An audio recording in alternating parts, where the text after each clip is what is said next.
Се одложи судењето за случајот онкологија поради отсуство на една од обвинетите, докторката Мери Пешевска. На обвинителна клупа седнаа медицинскиот директор Никола Васев и уште двајца доктори, Симонида Црвенкова и Драган Јакимовски.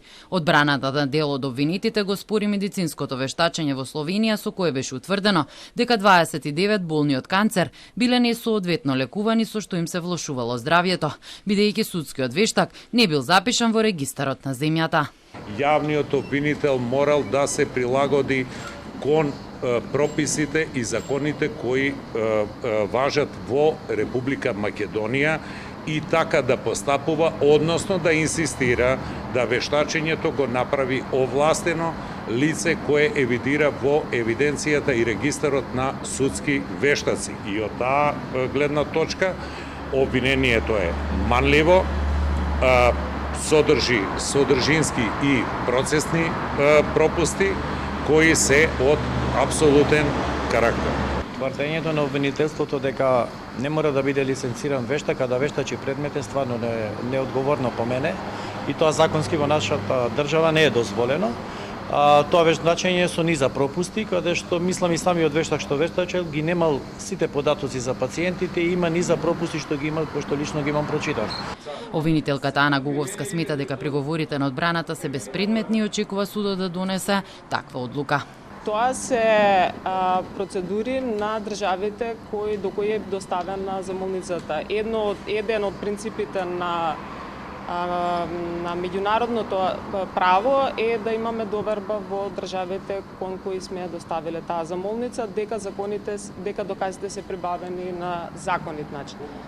Така да наводите на одбраната се безпредметни. Владимир Туфекџич, адвокатот на докторката Црвенкова, изјави дека за неговиот клиент вештачењето покажало дека начинот на лекување не влијал и не допринел за влошување на здравствената состојба, односно настапување на смрт.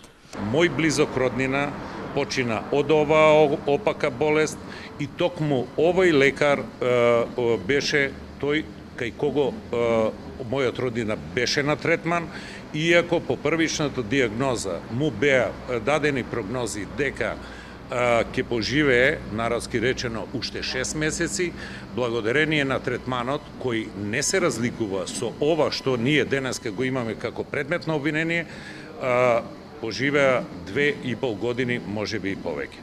Туфекџич најави нивни вештачења. Ке се проверува и дали вештакот од Србија исто така е впишан во регистарот во земјата. Јовица Страшевски, адвокат на Пешевска, изјави дека отсуствувала од рочиштето поради стомачен вирус и температура. Вината ја префрли кај директорот Васев. Не произлегува нити еден доказ дека второ обвинетата Мери има направено пропуст, односно несовесно лекување. Мислам дека единствено нешто што е користено од страна на поранешниот директор Васев е не само од Мери, туку користели логови се логирали од разни доктори, ставал печати негови на сите доктори и нејасно е зошто од цела клиника буквално се одбрани само тројца доктори, се покрена обвинение. Судењето продолжува на 5 септември. Другиот обвинителен акт за економско работење на клиниката, во кој исто така е обвинет Васев, како и поранешниот организацијски директор Нухи за злоупотреба, измама и проневера во службата, се уште е во фаза на оценка.